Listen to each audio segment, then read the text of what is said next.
ऐसे ही वो जाने लगता है तो जूली उसे रोक देती है क्योंकि वो इतने टैलेंटेड इंसान को ऐसे हाथ से निकलने नहीं देना चाहती थी और साथ ही वो लॉर्ड के बारे में और ज्यादा जानना चाहती थी, इसलिए वो उससे कुछ सवाल पूछती है और फिर उसे पता चलता है कि लॉर्ड पहले हीरो गिल्ड का मेंबर रह चुका है। यूई को ये बहुत ही बड़ी बात लगती है क्योंकि हीरो गिल्ड पूरे किंगडम में काफी फेमस है, लेकिन फिर लॉर्ड कहता है कि उसे वहाँ से निकाल दिया गया था क्योंकि वो इतना पावरफुल नहीं है, इसलिए उसे लगता है कि वो उनके किसी भी काम का नहीं है। और इस पर डैगिस और बाकी सभी लोग कहते हैं कि इस बात का कोई मतलब नहीं है क्योंकि उन्होंने आज तक किसी को इतने सारे एनहेंसमेंट मैजिक एक साथ डालते हुए नहीं देखा है। लेकिन अब भी लॉयड का मानना है कि दुनिया में उससे भी ज्यादा पावरफुल लोग होंगे। वो सभी से कहता है कि वो लोग अपने पुराने व्हाइट मैजिक को वापस बुला लें, लेकिन यूरी की टीम के लिए ये पॉसिबल नहीं था क्योंकि कलम जून की टीम की व्हाइट मेज थी। उसकी छोटी बहन बहुत बीमार है। अभी तक कलम अपनी बहन की देखभाल के साथ साथ एडवेंचर्स कर रही थी, लेकिन इतने सारे प्रेशर की वजह से उसकी तबीयत खराब होने लगी और वो बैटल फील्ड पर फोकस नहीं कर पा रही थी। इसी वजह से उसने टीम को छोड़ दिया। लेकिन वहाँ सभी को पता होता है कि कलम ने सिर्फ इसलिए टीम को छोड़ दिया ताकि वो उन लोगों के लिए बोझ न बने। वो लोग उसे जाने देना नहीं चाहते थे, लेकिन इसकी सिचुएशन देखते हुए वो लोग उसे रोक नहीं पाए और तभी उसे वो लोग उसकी जगह पर एक नए व्हाइट मेज की तलाश कर रहे हैं। नॉर्मली वो लोग बिना व्हाइट मेज के ही मिशन को पूरा कर लेते हैं, लेकिन ए रैंक का मिशन बिना किसी हीलर के पूरा करना मुश्किल है। यहाँ लॉर्ड को समझ आ जाता है कि वो लोग कलम की बहुत ज्यादा परवाह करते हैं, इसलिए वो उनकी मदद करना चाहता है। फिर वो पूछता है कि कलम की बहन को क्या हुआ।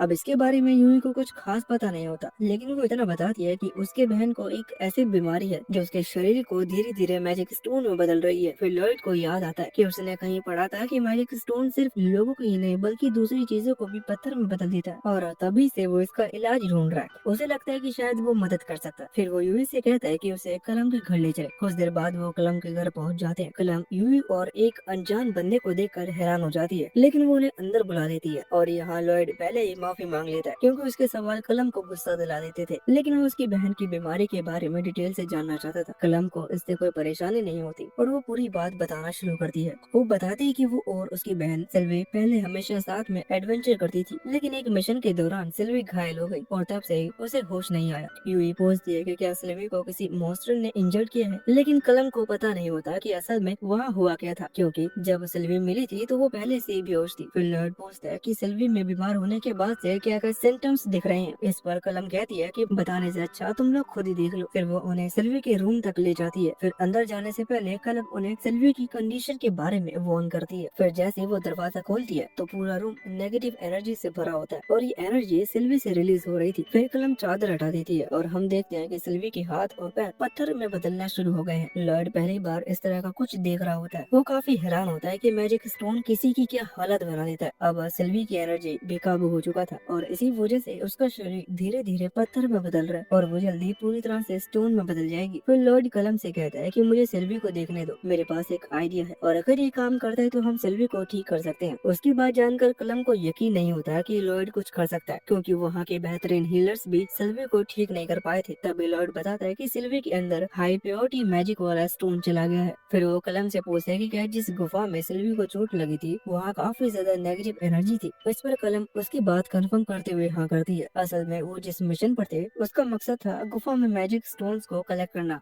तो शायद सिल्वी की हालत का कारण भी उसी गुफा में छुपा हुआ है। फिलहाल लॉर्ड कलम से सिल्वी की चोट दिखाने के लिए कहता है तो कलम उसे सिल्वी की चोट दिखाती है। ये बिल्कुल वैसा ही होता है जैसा लॉर्ड ने सोचा था। वो बताता है कि जरूर सिल्वी की बॉडी में एक मैजिक स्टोन चला गया है और वो उनकी एनर्जी के कारण ही वो स्टोन में बदलती जा रही है। अभी तक लॉर्ड की हर बात सही साबित हो रही थी, इसलिए यूई कलम से कहती है कि उसे लॉर्ड पर भरोसा करना चाहिए ताकि वो सिल्वी की जान बचाने की कोशिश कर सके। फिर सारी तैयारी होने के बाद लॉर्ड एक स्पेल कास्ट करता है और सिल्वी की बॉडी से सारी नेगेटिव एनर्जी निकालना शुरू कर देता है। लेकिन इतना सारा डार्क एनर्जी को एब्जॉर्ब करना उसके लिए भारी पड़ने लगता है। लेकिन अगर वो सिल्वी को ठीक करना चाहता है तो उसके शरीर से जितना ज्यादा हो सके डार्क एनर्जी को निकालना होगा और साथ ही उसे ये भी ध्यान रखना होगा कि एनर्जी की कमी से सिल्वी की जान न चली जाए। इसलिए वो डार्क एनर्जी निकालने के साथ साथ उसे हील भी करने लगता है। लेकिन क्लम उसे हीलिंग स्पेल को पहचान नहीं पा रही थी जो लॉर्ड यूज कर रहा था, तो वो पूछती है कि क्या इसमें कुछ अलग है। इस पर लॉर्ड बताता है कि सिल्वी के शरीर से जो एक्स्ट्रा एनर्जी आ रही है उसे कहीं खर्च करना होगा, इसलिए वो एक कमजोर हीलिंग स्पेल यूज कर रहा है जो ज्यादा एनर्जी को अब्सॉर्ब करता है और इससे वहाँ की एक्स्ट्रा एनर्जी भी यूज हो जाएगी। यूई को व्हाइट मेज के मैजिक के बारे में ज्यादा पता नहीं होता, इसलिए वो कलम से पूछती है कि क्या जो लॉर्ड कर रहा है वो कमाल का है, लेकिन कमाल शब्द वे लॉर्ड के लिए कम पड़ते हैं। वो खुद से बनाए गए स्पेल का यूज कर रहा होता है, साथ ही वो अकेले ही दो अलग अलग टाइप के मैजिक कास्ट कर रहा होता है जो अपने काम में ही एक बहुत ही बड़ी बात होती है। और तो और उसके अंदर नॉर्मल और लोगों से काफी ज्यादा पावर होती है। फिर जैसे जैसे लॉयड हीलिंग करता है कि बॉडी में हो रही मैजिक टोन का असर ठीक होने लगती है, और जब लॉयड अपना काम पूरा करता है तो सिल्वी का शरीर पूरी तरह से नॉर्मल हो जाता है। और इतनी मेहनत के बाद लॉयड बुरी तरह से थक जाता है। उसके थोड़ी देर बाद ही सिल्वी होश में आ जाती है और उसे होश में देखकर कलम की आंखों से खुशी के आंसू गिरने लगते हैं। फिर वो सिल्वी को ठीक करने के लिए लॉयड और यूई को दिल से थैंक यू बोलती है। फिर वो उन्हें बताते हैं कि जैसे ही सिल्वी पूरी तरह से ठीक हो जाएगी, कलम उसके साथ फिर से एडवेंचर पर जाएगी। यूई को ये जानकर काफी बुरा लगता है कि कलम अब उसके टीम में दोबारा शामिल नहीं होगी, लेकिन साथ ही वो समझती है कि कलम को अपनी बहन के साथ रहना ज्यादा जरूरी है, इसलिए वो चुपचाप बाय बोलकर वहाँ से चली जाती है। लॉयड भी वहाँ से जाने ही वाला होता है, तभी कलम उसे आवाज देती है और कहती है कि वो उसकी टीम का अच्छे से ध्यान रखे। इस पर लॉयड हंसते हुए हाँ कहता है कि मैं तो अभी ऑफिशियली टीम का मेंबर भी नहीं हूँ, और उसे लगता है कि वो बहुत कमजोर है और उनके किसी काम का भी नहीं है। कलम को समझ भी नहीं आता कि लॉयड खुद को कमजोर कैसे कह सकता है, लेकिन वो स्माइल करती है और कहती है कि बस अपने दिल की सुनो। फिर उसी शाम को यूई और लॉयड बाकी टीम मेंबर को सिल्वी से ठीक होने की न्यूज देते हैं, तो सब मिलकर लॉयड की तारीफ करते हैं। लेकिन साथ ही कलम ने टीम को दोबारा ज्वाइन करने से साफ मना कर दिया था, इसलिए उन्हें अपनी टीम के फ्यूचर के बारे में दोबारा सोचना होगा। और यहाँ लॉयड को इतने कम टाइम में ही टीम के सभी लोग पसंद आने लगे हैं। वो देखता है कि ये लोग एक दूसरे की सच्चे दिल से परवाह करते हैं, न कि हीरो गिल्ड के जैसे मतलबी हैं। फिर लॉयड थोड़ा नर्वस होते हुए सबसे पूछता है कि क्या आप भी वो उसे अपने टीम में लेना चाहेंगे, और बाकी लोग तो बस इस क्वेश्चन का वेट कर रहे होते हैं। और इसी तरह से लॉयड उनकी टीम में शामिल हो जाता है। फिर वो लॉयड की ऑफिशियल टीम ज्वाइन करने की खुशी में पार्टी करते हैं, और यूई लॉयड से कहती है कि आज रात वो जितना चाहे उतना खा सकते हैं और उसका बिल टीम की तरफ से होगा। और लॉयड जब से शहर आया था तब से उसे ये चीज सबसे अच्छी लगती है, और वो बिना किसी देरी के खाना शुरू करता है और एक के बाद एक प्लेट खत्म करते जाता है, क्योंकि उसे वहाँ का खाना बहुत टेस्टी लग रहा था। लेकिन बाकी लोग काफी हैरान होते हैं कि लॉयड खाने की इतनी तारीफ क्यों कर रहा है, क्योंकि उनके हिसाब से इसे खाने का टेस्ट काफी नॉर्मल था। लॉयड को उनकी बात सुनकर यकीन नहीं होता कि इतने स्वादिष्ट खाने को ये नॉर्मल कैसे बोल रहे हैं, और ये सब देखकर वो अपने बचपन का खाना याद करता है और सोचने लगता है कि अगर ये एवरेज है तो वो क्या था। तो बाकी लोग उससे पूछते हैं कि वो बचपन में कैसा खाना खाया करता था। इस पर वो बताता है कि जो भी मास्टर गार्डन में उगाती थी वो मैं खा लेता था, जैसे कि मशरूम, कुछ जड़ी बूटी और जंगल से लाया हुआ मीट। लेकिन उसके मास्टर की कुकिंग स्किल ऐसी थी कि उन्हें नमक भी मसालेदार लगता था, इसलिए उनके बनाए हुए खाने में कभी कोई टेस्ट ही नहीं होता था। फिर वो उससे पूछती है कि उसके मास्टर किस तरह के इंसान है, क्योंकि कुकिंग स्किल अलग बात है, लेकिन अगर उन्होंने लॉयड को इतनी इम्प्रेसिव मैजिक सिखाई है तो वो खुद भी कमाल की मैजिशियन रही होगी। तभी सिल्का पूछती है कि क्या लॉयड के मास्टर भी उसी की तरह एक व्हाइट मेज है, और ये सुनकर लॉयड सोच में पड़ जाता है, क्योंकि उसने ये चीज कभी अपने मास्टर से पूछी ही नहीं थी। फिर वो कहते हैं कि मुझे पक्का तो नहीं पता, लेकिन शायद वो कॉम्बैक्ट ओरिएंटल मेज है, क्योंकि वो जितनी बार भी कुछ करती है वहाँ धमाका हो जाता है। और ये जानकर सिल्का हैरान हो जाती है कि लॉयड की मास्टर ने उसे व्हाइट मैजिक सिखाई, जबकि वो खुद व्हाइट मेज भी नहीं है। फिर वो कहती है कि अगर पॉसिबल हो तो वो लॉर्ड की मास्टर से ट्रेनिंग लेना चाहेगी, लेकिन लॉर्ड तुरंत मना कर देता है। वो कहता है कि मेरे हिसाब से तुम्हारी भलाई इसी में है कि तुम मेरी मास्टर से कभी ना मिलो, क्योंकि जिस तरह की तकलीफों से उसे मर्लिन के ट्रेन में गुजारना पड़ा था वो अपने दुश्मनों के लिए भी वैसा नहीं सोचेगा। लेकिन इसका मतलब ये नहीं है कि वो अपने मास्टर को पसंद नहीं करता। वो थोड़ी रूड है, लेकिन वो उतनी ही दयालु भी है। उन्होंने हर समय अपने लॉर्ड का ख्याल भी रखा है। फिर उनकी पार्टी खत्म होने के बाद यूई सबको याद दिलाती है कि उन्हें अपनी अगले मिशन की स्ट्रेटेजी भी बनानी है, लेकिन उससे पहले उन्हें लॉयड को इस मिशन के बारे में सारी चीजें बतानी होगी। फिर यूई मिशन का नोटिस निकालती है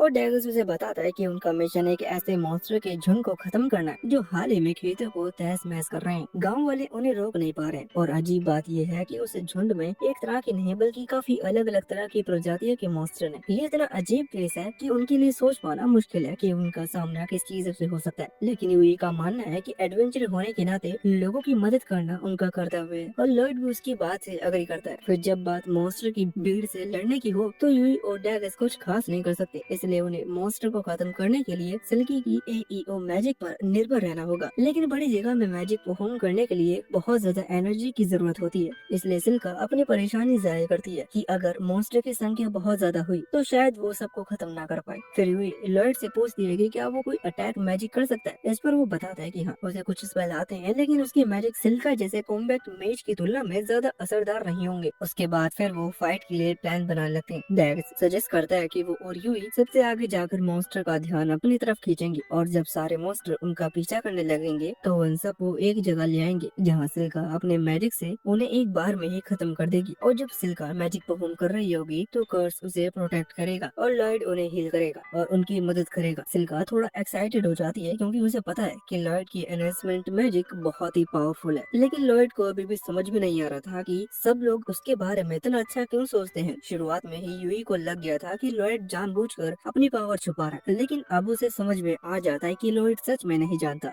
कि वो कितना ज्यादा पावरफुल है। इसलिए यूई उसे खुद पर भरोसा रखने के लिए कहती है। इस पर लॉयड कहता है कि मुझे हीरो गिल्ड से इसलिए निकाल दिया गया था क्योंकि मेरे पास कुछ खास पावर्स नहीं थे, इसलिए वो खुद पर भरोसा नहीं कर पा रहा था। उसके बाद सुनकर पूरी टीम हैरान हो जाती है कि आखिर कौन बेवकूफ जिसने लॉयड को कमजोर कहा था। वहाँ पर सभी को लॉयड पर पूरा भरोसा होता है और ये जानकर लॉयड को भी खुशी होती है। फिर स्ट्रेटेजी मीटिंग खत्म होने के बाद सब बाहर आ जाते हैं और डिसाइड करते हैं कि सुबह में वो लोग मिशन शुरू कर देंगे। फिर सभी अपने होटल की तरफ जाने लगते हैं। लॉयड अपोजिट डायरेक्शन में जा रहा होता है, जो कि डैगस नोटिस कर लेता है। फिर वो लॉयड के पास जाकर पूछता है कि वो कहाँ जा रहा है। तो थोड़ी हिचकिचाहट के बाद लॉयड बताता है कि उसके पास इतना पैसा नहीं है कि वो होटल में रह सके, इसलिए जब से वो शहर आया है तब से एक पुल के नीचे सो रहा है। अब डैगस को ये बात बिल्कुल भी अच्छी नहीं लगती कि उसका दोस्त सड़क पर सो रहा है, इसलिए वो उसे सिक्कों की एक थैली देता है और कहता है कि इसे ले लो, लेकिन लॉयड उसे लेने से मना कर देता है। तो डैगस कहता है कि इसे एक लोन की तरह समझो और मिशन पूरा होने के बाद जब पैसे मिलेंगे तब मुझे लौटा देना। ये सुनकर लॉयड काफी इमोशनल हो जाता है और प्रॉमिस करता है कि वो किसी भी हाल में उसका कर्जा चुका देगा। ये देखकर डैक्स स्माइल करता है। उस रात लॉयड पहली बार काफी दिनों के बाद बिस्तर पर सोता है और वो काफी खुश था क्योंकि उसे बहुत ही अच्छे दोस्त मिले हैं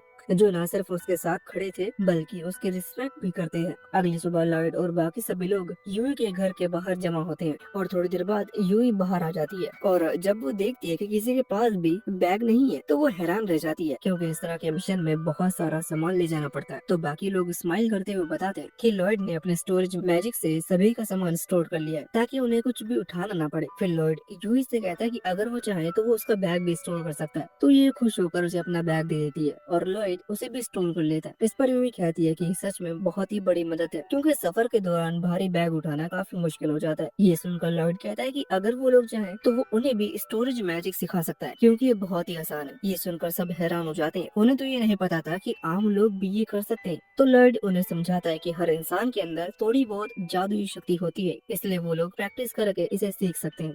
तो ये सुनकर सब लोग काफी एक्साइटेड होते हैं और उसे मैजिक सिखाने के लिए कहते हैं। फिर थोड़ी देर में उनका सफर शुरू होता है और वो मैदान से होते हुए धीरे धीरे आगे बढ़ते हैं और आखिरकार राक्षसों के देश के बॉर्डर के पास पहुंच जाते हैं। अभी वहाँ काफी शांति है क्योंकि मॉन्स्टर कुछ समय से छिपे हुए हैं, लेकिन किसी को नहीं पता कि वो फिर कब हमला कर दे। फिर हम घने जंगलों के अंदर एक रहस्यमय काले कपड़ों में लिपटा हुआ आदमी को देखते हैं जो किसी खतरनाक काले जादू का यूज कर रहा होता है और उसे देखकर ऐसा लग रहा था कि वो लॉयड की टीम के लिए खतरा साबित होने वाला है। फिर लॉयड और बाकी सभी लोग अपने पहले चेक पॉइंट पर पहुंच जाते हैं और वो वहां उम्मीद से काफी पहले पहुंच गए थे, इसलिए वो वहां पर कैंप लगाने का डिसाइड करते हैं। लॉयड अपने स्टोरेज से सारा कैंपिंग गियर निकालता है और फिर सभी मिलकर टेंट लगाते हैं और रात के लिए फायर प्लेस की तैयारी करने लगते हैं। फिर काफी देर तक काम करने के बाद सब कुछ तैयार हो जाता है। यूई पसीने से भीग चुकी थी। फिर वो थक कर डैक्स से पूछता है कि क्या मैं नदी में जाकर नहा सकती हूँ, लेकिन डैक्स मना करते हुए कहता है कि अभी बहुत काम बाकी है, हमें रात के खाने के लिए लकड़ियाँ भी जमा करनी है। तभी लॉयड वहाँ आता है और कहता है कि वो यूई के बदले लकड़ियाँ ले आएगा। फिर यूई उसे थैंक्स बोलती है और वो सिल्का का हाथ पकड़कर उसे पानी में ले जाने लगती है। वहाँ लॉयड अकेले ही जंगल में सूखी लकड़ियाँ जमा कर रहा होता है। थोड़ी देर में वो काफी लकड़ियाँ जमा कर लेता है। उसके बाद वो वापस आने की तैयारी करने लगता है, मगर तभी नदी की ओर से यूई और सिल्का की चीखने की आवाज आती है। अब हम यहाँ देखते हैं कि वो दोनों नदी में नहा रही होती है, लेकिन पानी में एक जायंट बोसिलिस्क छुपा हुआ था। उन दोनों की हालत और भी ज्यादा खराब होने लगती है क्योंकि उन्हें याद आता है कि उनके पास कोई भी हथियार नहीं है। तो यहाँ अगर लॉयड ने जल्दी कुछ नहीं किया तो वो दोनों उस मॉन्स्टर का शिकार बनने वाले हैं। फिर लॉयड बिना टाइम वेस्ट किए पहाड़ से फिसलते हुए नीचे आता है और उस मॉन्स्टर का ध्यान भटकाने के लिए एक छोटी सी आग की बॉल बनाकर उसकी तरफ फेंक देता है,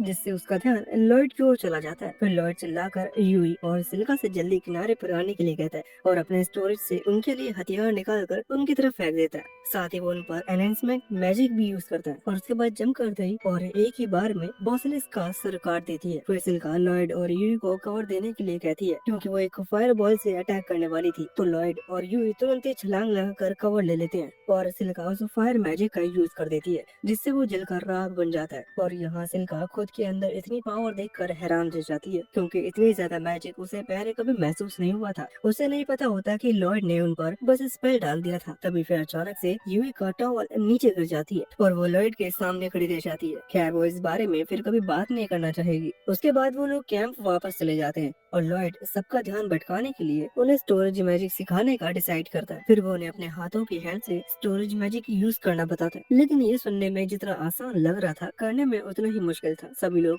मैजिक यूज करने की कोशिश करते हैं, लेकिन कोई भी कर नहीं पा रहा था। तो लॉयड को लगने लगता है कि शायद वो एक खराब टीचर है, लेकिन डैगस उसे दिलासा दिलाता है कि तुम बिल्कुल परफेक्ट बता रहे हो, लेकिन हमें इसे सीखने में थोड़ा टाइम लगेगा। तभी सिल्का के दिमाग में एक आइडिया आता है और वो स्टोरेज वर्ड चैंट करने लगती है, और जैसे ही वो ऐसा करती है तो उसका स्टोरेज स्पेस सच में खुल जाता है। तभी बाकियों को अपनी गलती पता चलती है। असल में सभी बिना कुछ बोले उस स्पेल को कास्ट करने की कोशिश कर रहे थे, क्योंकि लॉयड हमेशा ही ऐसा करता था। लेकिन लॉयड की बात ही कुछ और थी। उसके बाद फिर वो सभी कोशिश करते हैं और आखिरकार सभी का स्टोरेज स्पेस काम करने लगता है, लेकिन अभी भी उन्हें काफी प्रैक्टिस की जरूरत थी। फिर रात के वक्त जब सब डिनर कर लेते हैं तो लॉयड आग के पास बैठा होता है। तभी यूई उसके पास आती है और लॉयड से उसकी गिल्ड ज्वाइन करने के लिए थैंक्स बोलती है। इस पर लॉयड कहता है कि उसकी कोई जरूरत नहीं है, क्योंकि वो वैसे भी ज्वाइन करने के लिए कोई गिल्ड ढूंढ रहा था। फिर भी यूई को थोड़ा बुरा लग रहा होता है, क्योंकि उसने लॉयड से उसकी टीम ज्वाइन करने के लिए जबरदस्ती की थी, लेकिन लॉयड जानता था कि वो बस इस मिशन को किसी भी हालत में पूरा करना चाहती थी। फिर लॉयड उससे पूछता है कि वो इस मिशन को इतनी शिद्दत से पूरा करना क्यों चाहती है, जबकि उसका इस